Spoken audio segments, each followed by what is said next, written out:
And the first thing I need to work on is the trim line. The trim line is the first area that needs to be put into place so that you can get this thing right the whole way through. So to try and get a straight line on this roof, the perfect setup would be just to get a string line and just mark either end at a point where you think is right. But generally I'd get some sort of indication by putting on a trim flat to the roof and then just marking at that point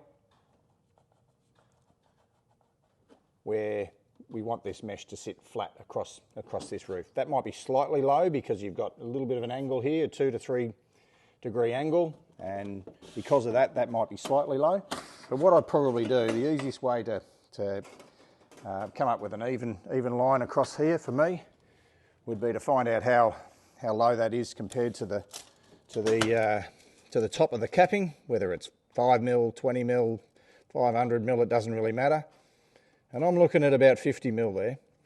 So what I'm thinking is I probably want to be at a little bit above that, so 45. I'll add the trim, which is an extra 25. So I'm thinking somewhere like 20 mil down from the top would be my mark for the top of my trim. So I'm thinking that point there in point 1 and in point 2 will give me a straight line to line up my mesh for starters, and then I can run the trims straight along that edge as well. Again, chalk line would be probably easier, especially in longer runs going from end to end.